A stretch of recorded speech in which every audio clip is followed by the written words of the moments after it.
रशीद आए रोज़ ससुराल जाकर उनसे झगड़ता कि ससुराल वालों के फैसले मैं करूँगा। और जब उसने 2 सालों की शादियाँ बुरे लोगों में करवा दी तो उसके बाद नगमा कहने लगी कि अब मैं अपनी औलाद के फैसले खुद करूँगी। तो रशीद ने घर जाकर अपनी बीवी को बहुत मारा और कहा कि आइंदा मेके गई तो तलाक दे दूँगा। तो वो बच्चों की खातिर रशीद के जुल्म सहती रही, लेकिन वही औलाद एक दिन कहने लगी, अम्मा तुम बहुत बुरी हो और अब्बा का कोई कसूर नहीं। तो उसका दिल छलनी हो गया और रात के अंधेरे में मेके लौट आई। और अगले ही दिन रशीद की रूह काम गई, क्योंकि उसके बच्चों ने रशीद ने ससुराल के घर के सामने अपनी शानदार गाड़ी रोकी तो बराबर वाली सीट से रुमाना फौरन नीचे उतरकर खड़ी हो गई।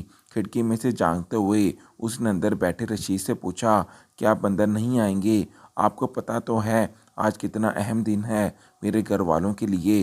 रुमाना के लहजे में दबा दबा इसरार भी था। वो यूं भी रशीद के सख्त रवैये से खाइफ ही रहती थी। रशीद भी तो कहाँ कोई मौका महल का लिहाज करता था, जहाँ दिल करता वहीं लड़ना झगड़ना शुरू कर देता था।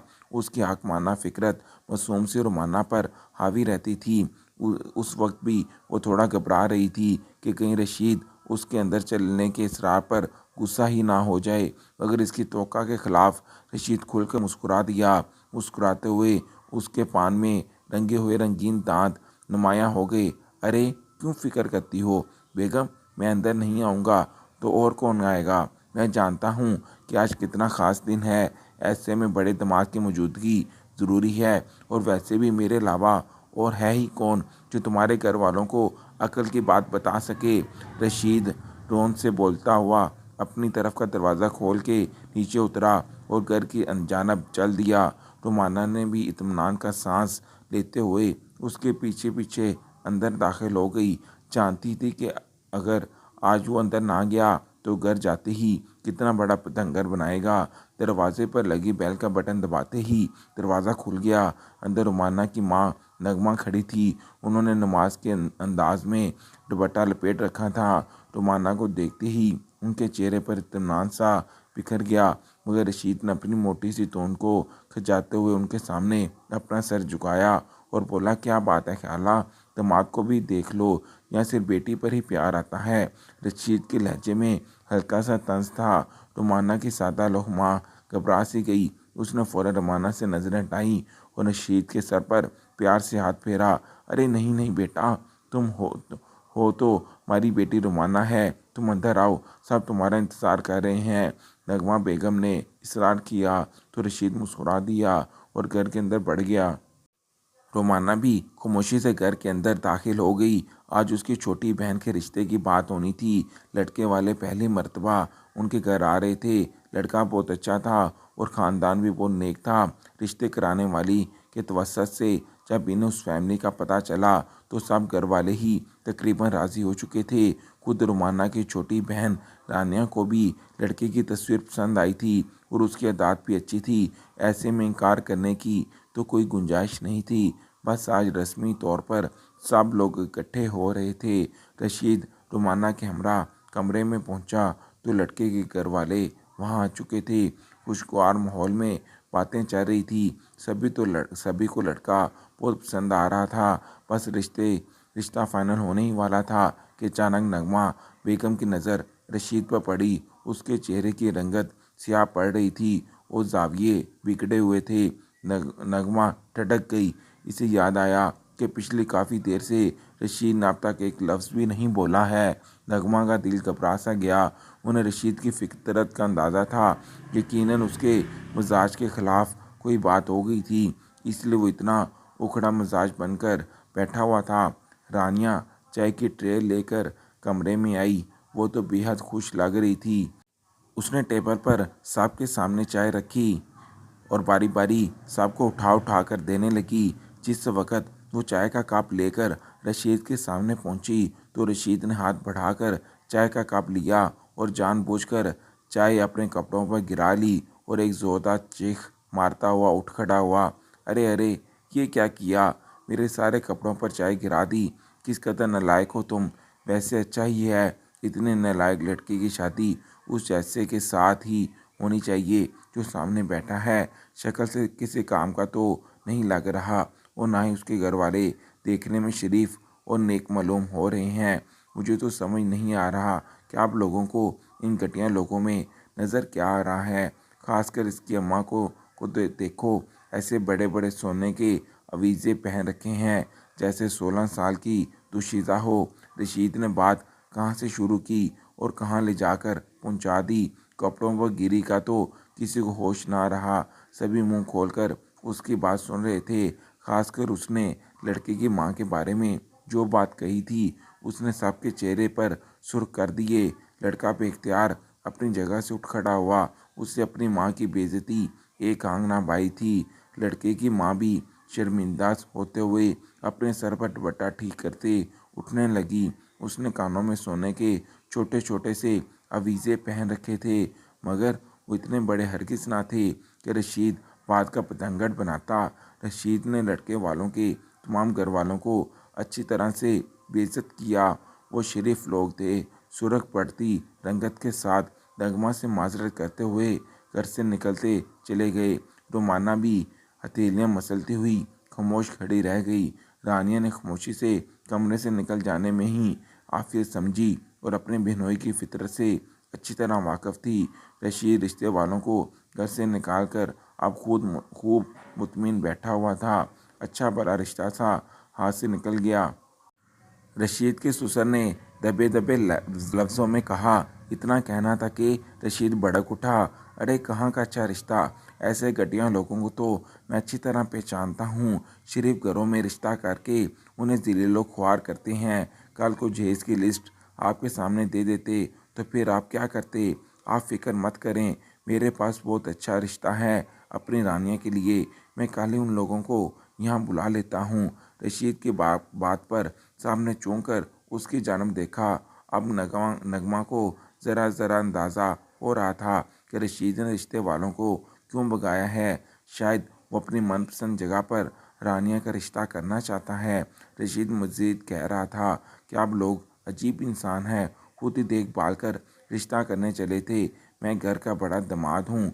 आप लोगों ने मुझे फैसले में शामिल करना ज़रूरी समझा ही नहीं। हालांकि आप अच्छी तरह जानते हैं कि उसका असर रुमाना की ज़िंदगी पर पड़ेगा। रशीद के अंदाज में वाजिया धमकी थी। नगमा और उसका शौहर दोनों ही खामोशी से होकर बैठ गए। उस रोज़ बड़े बुझे दिल के साथ रुमाना घर वापस आई, मगर चूंकि रशीद ने वादा किया था कि अगले ही दिन उन सबको फिर से जमा होना है, तो रुमाना अगले रोज़ फिर से अपने वालिदैन के घर चली गई। आज रशीद के बुलाए हुए लोगों ने रानिया को देखने के लिए आना था। रुमाना के वालिदैन ड्राइंग रूम में आकर बैठ गए थे। रशीद थोड़ी देर के बाद अपने जानने वालों को लेकर आ गया। वो बड़ा ही खुश लग रहा था और खूब चहक रहा था।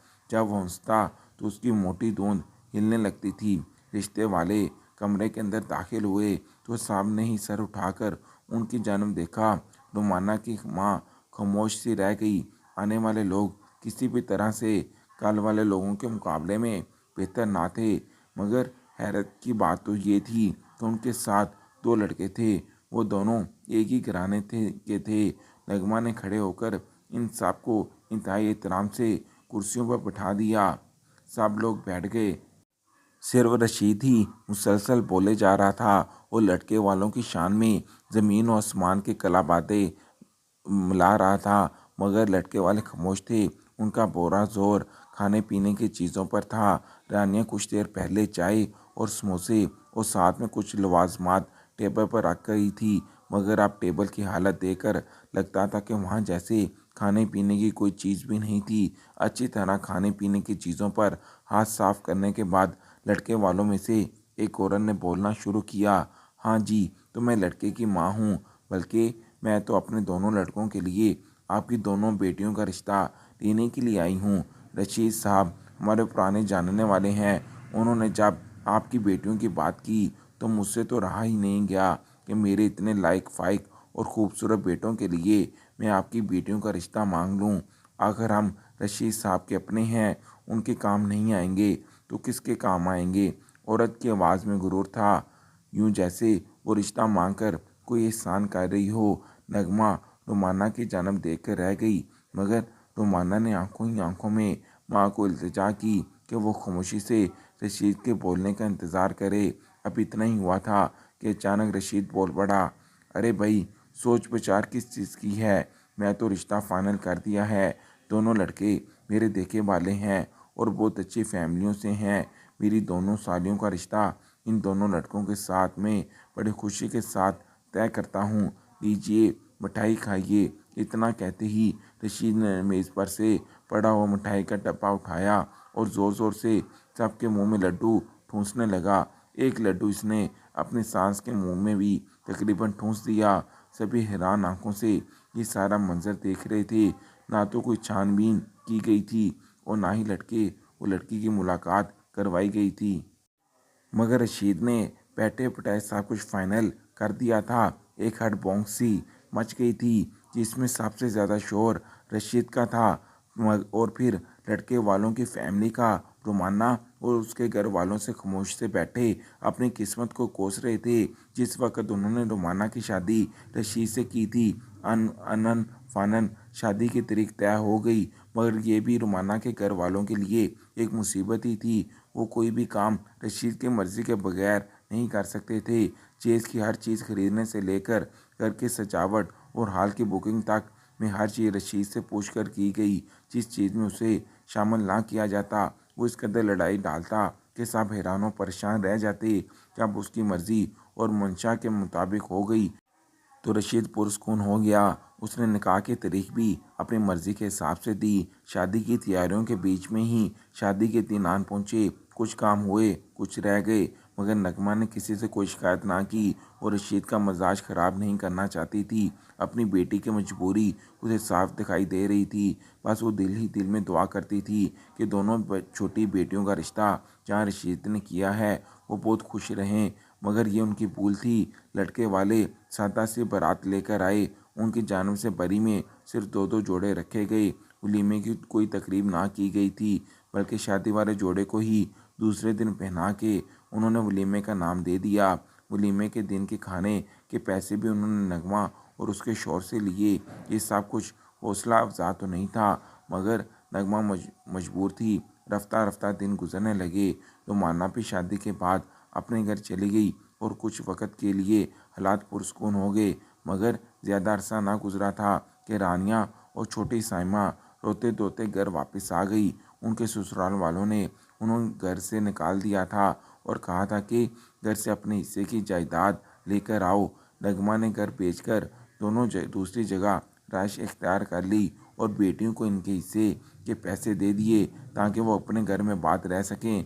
लेकिन अभी तो कहानी शुरू हुई थी। वो लोग आए रोज़ दोनों बहनों को घर से निकाल देते, खर्चा ना देते। बच्चे की पैदाइश होने लगती तो मेके वापस भेज देते। घर हर लिहाज से वो एक बेहतरीन ससुराल था। नगमा उस रोज़ को पछताती थी जब रशीद ने इन दोनों का रिश्ता वहाँ किया था।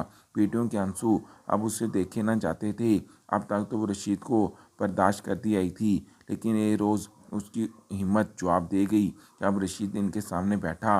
रानिया और साइमन के ससुराल वालों की तारीफ में ज़मीन और आसमान की कला बातें मिला रहा था और उनकी आखिरी बेटी की शादी अपनी मर्ज़ी से करना चाह रहा था। तब नगमा फट पड़ी, नहीं, कोई ज़रूरत नहीं है तुम्हें मेरे बच्चों के फ़ैसले करने के। पहले ही मेरी दोनों बेटियों की ज़िंदगियाँ तुमने बर्बाद कर दी हैं। घटिया लोगों में उनकी शादी करवा दी। अब अपनी आखिरी बेटी की शादी मैं अपनी मर्ज़ी से अच्छे और नेक लोगों में करूँगी ताकि कम अज़ कम मेरी एक बेटी तो अपने घर में सुखी रहे। नगमा की आवाज़ किसी बम की तरह रशीद पर जा गिरी। उसने पहली दफ़ा अपनी सास को अपने सामने बोलते हुए सुना था। उसने तो अपने ससुराल वालों को उस कदर दबा के रखा हुआ था कि वो उनके सामने पार नहीं मार सकते थे। मगर उसे शदीद बुरा लगा, इतना बुरा कि उसका चेहरा स्याह पड़ गया। उसने उसी वक़्त रोमाना का हाथ पकड़ा और उसे घसीटते हुए घर से बाहर ले जाने लगा। रोमाना दर्द के मारे सिसक उठी। उसने रशीद को रोकते हुए कहा, क्या करते हैं? रशीद, अम्मी ने ऐसा कुछ भी नहीं कहा। हम आराम से बैठकर बात करते हैं। इस तरह लड़ाई करके नहीं जाना चाहिए। इतना सुनते ही रशीद ने पलटकर एक ज़ोरदार थप्पड़ रोमाना के मुंह पर दे मारा।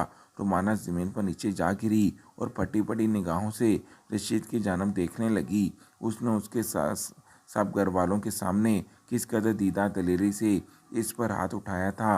वो मुसलसल गालियाँ दे रहा था।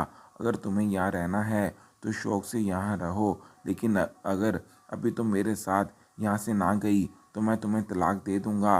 मेरी तरफ से तुम आज़ाद हो, तुम सारी उम्र अपने घर वालों के साथ रहो। रुमाना फटी फटी निगाहों से रशीद को देख रही थी, जिसने 3 छोटे छोटे बच्चों का भी लिहाज ना किया था और इस कदर सफाकी से तलाक की धमकी दे रहा था। रुमाना ने बड़ी मुश्किल से खुद को संभालते हुए एक नज़र पलट कर माँ को देखा, जिसकी आंखों से आंसू बह रहे थे। रुमाना खामोशी से रशीद के साथ घर से बाहर निकल गई, मगर रशीद ने इस पर बात ना किया। वो इसे सीधा घर ले गया और जो चीज़ उसके हाथ लगी उसने उठा उठा कर रुमाना पर फेंकना शुरू कर दी। उसका इश्तिहार ठंडा ना हो रहा था। तेरी माँ ने आज मेरी बेइज्जती की है। मैंने उसकी दोनों बेटियों की ज़िंदगी बर्बाद कहाँ की है। अच्छे और अमीर लोगों में इनका रिश्ता करवाया है। अब तेरी अपनी बहनों में कोई गुण नहीं है कि अपना घर बसा सकें, तो इसमें मेरा क्या कसूर है। मैं घर का बड़ा दामाद हूँ, लेकिन तेरी माँ को मेरी इज्जत करना नहीं आती। रशीद गालियाँ बकता और साथ में कोई ना कुछ चीज़ उठाकर उनको दे मारता। वो मार खाकर बेहाल हो ही जा रही थी और तभी अचानक रशीद के मुंह से निकला कि अगर आज के बाद तूने अपने मेके में कदम रखा तो मैं तुझे तलाक दे दूंगा। रुमाना ने अपने मुंह पर हाथ रख लिया कि किस कदर शफ़ाक इंसान था ये, लेकिन उसने फैसला कर लिया था। छोटे छोटे बच्चे दीवार के साथ लगे माँ को पीटता हुआ देखकर सहमे खड़े थे। रशीद बकता हुआ घर से जा चुका था। रुमाना लपक कर अपने बच्चों के पास आई और इन्हें खुद से लिपटा लिया। वो बुरी तरह से रो रही थी, मगर उसने फैसला कर लिया था कि वो अपने बच्चों के बेहतर मुस्तकबिल के लिए अपने वालिदैन से रिश्ता ख़त्म कर लेगी। और वाकई उसने ऐसा ही किया। और फिर तो ये मामूल बन गया। रशीद काम से वापस आता और बिला दरेक रुमाना को पीट कर रख देता। उसके जहन से ये बात ही नहीं निकल रही थी कि उसकी बेइज्जती की गई थी। रोमाना बच्चों की खातिर जुल्मों सितम सहती रही। खाने पीने को वो कुछ ना ला के देता। घर रहता, अगर बच्चे भूखे होते तो इन्हें बाहर ले जाकर खिला पिला देता, मगर रोमाना की से कोई फिक्र ना थी। खानदान भर में जहाँ भी वो रोमाना को अपने साथ ले जाता, वहाँ सबके सामने उसकी बुरी तरह से बेइज्जती करता। और ऐसा करके उसे दिली तस्कीन महसूस होती, ये जाने बगैर कि वो अपनी बीवी की बेइज्जती करके खुद को लोगों की नज़रों में गिरा रहा है। वक़्त गुज़रता रहा और रुमाना के तीनों बच्चे बड़े होने लगे। उसे मेकी की दोबारा कोई खैर खबर ना मिली। रशीद ने उसके पास मोबाइल फ़ोन भी ना रहने दिया था। अब उसे बस एक ही उम्मीद थी कि बच्चे बड़े हो जाएंगे तो उसका सहारा बनेंगे। लेकिन ये रुमाना की खामख्याली थी। बड़ा बेटा 15 साल का हो चुका था, छोटा 13 साल का और उससे छोटा 10 साल का था, मगर सबके तेवर हूबहू रशीद की तरह थे। रशीद ने इनकी गट्टी में बिल्कुल अपने वाली अदात शामिल कर दी थीं। हर वक्त उनके कानों में रुमाना की बुराइयां कर कर के रशीद ने नामहसूस अंदाज में उन दोनों को रुमाना के ख़िलाफ़ कर दिया था। तीनों के अंदर ददियाल वाला मिजाज था, इसलिए वो रुमाना के ख़िलाफ़ साथ नरमी से बात नहीं करते थे। इन दिनों रुमाना की तबीयत कुछ ज़्यादा ख़राब रहने लगी थी। उसने दबे दबे अंदाज में रशीद को कई दफ़ा बोला कि उसे डॉक्टर के पास ले जाए, मगर रशीद ने सुनी अनसुनी कर दी। वो आजकल ऐसे भी कुछ ज़्यादा ही रंगीन मिजाज हो रहा था, मगर रुमाना की तकलीफ़ थी कि बढ़ती जा रही थी। बच्चों के सख्त रवैयों की वजह से वो इन्हें भी काम ही मुखातब करती थी। उनकी अपनी सरगर्मियाँ थीं। सारा दिन मोबाइल और टेबलेट लेकर बैठे रहते। उनसे फ़ारिग होते ही तो घर से बाहर निकल जाते, और अगर वो ज़रा सी भी रोक टोक करती तो रशीद इसके बच्चों के सामने बेइज्जती कर देता। आज इसने मजबूर होकर अपने बड़े बेटे से कहा, बेटा मेरी तबीयत बहुत ख़राब है, मुझे डॉक्टर के पास ले जाओ। तुम्हारे बाबा से मैंने कई दफ़ा कहा है, लेकिन इन्हें मेरी किसी चीज़ से कोई गर्ज नहीं। मैं मर भी जाऊंगी तो इन्हें कोई परवाह नहीं होगी। तुम्हारे बाप ने तो मेरी पूरी ज़िंदगी बर्बाद कर दी। रुमाना की आवाज़ में दुख था। आज उसने आज तक बच्चों से अपना दुख ना बांटा था, मगर आज बहुत ही ज़्यादा रंजीदा हो रही थी। शायद ये बीमारी का असर था या बढ़ती उम्र का कि अब उसे बार बार अपने वालिदैन की याद आती थी। उसे लगा कि शायद उसका बेटा आगे बढ़कर उसे तसल्ली देगा, लेकिन वो पूरी तरह से चौंकी जब उसके बेटे ने अचानक पलटकर मिजाज से लहजे में कहा, अम्मा क्या तुम हर वक्त हर जगह अब्बा को बेइज्जत करती रहती हो, हर सहूलत तो ला कर दी ही हुई है। अब्बा ने तुम्हें इतना दौलतमंद शौहर मिला है, लेकिन तुम्हारे तो शिकवे ही नहीं ख़त्म होते।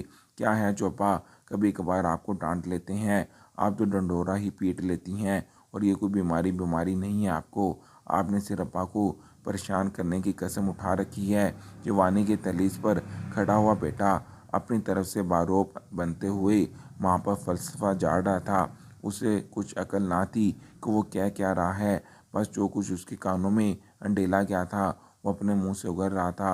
मगर पहले से ही बीमारी को झेलती हुई रुमाना का दिल शिद्दत गम से फट सा गया। जिस औलाद को अपना सारा समझ रही थी, वो उसे ये कह रही थी कि वो डोंगी है, उसका बाप मासूम है। तभी उसे अपने पुश्त पर कह के सुनाई दिया। रशीद ने सारी बातें सुन ली थी और ज़ोर ज़ोर से हंस रहा था। रुमाना का दिल कट कर रह गया। वो लड़खड़ाती हुई अपनी जगह से उठी और कमरे से बाहर निकल गई, मगर उसका रुख घर से भी बाहर की जानब था। रशीद बेटे का कंधा थपथपाते हुए उसे शाबाशी दे रहा था। रुमाना वालदैन के घर चली गई। इतने सालों बाद जो माँ ने बेटी की ख़राब हालत को देखा तो दोनों फूट फूट कर रोने लगी। मगर शायद कुदरत को रुमाना पर रहम आ गया था। अगली रात को फतह के नशे में चूर रशीद जब घर में दाखिल हुआ तो उसने के पैरों तले से ज़मीन निकल गई। वही बच्चे जिसकी तरबियत इसने अपने मिजाज के मुताबिक की थी, उसके लिए बर्बादी का सामान किए बैठे थे। बड़ा बेटा सिर्फ 15 साल की उम्र में मोहल्ले की एक लड़की को भगा कर ले आया था और उसने इससे निकाह कर रखा था। शर्म की बात तो ये थी कि लड़की 3 बच्चों की माँ थी और उससे उम्र में बड़ी थी। रशीद पूरे मोहल्ले की जानब से लान तान होने लगी। रुमाना तो घर से जा चुकी थी, इसलिए तमाम तर जिल्लत से रशीद को उठानी पड़ी। छोटे दोनों बच्चे नशे की लत का शिकार हो गए।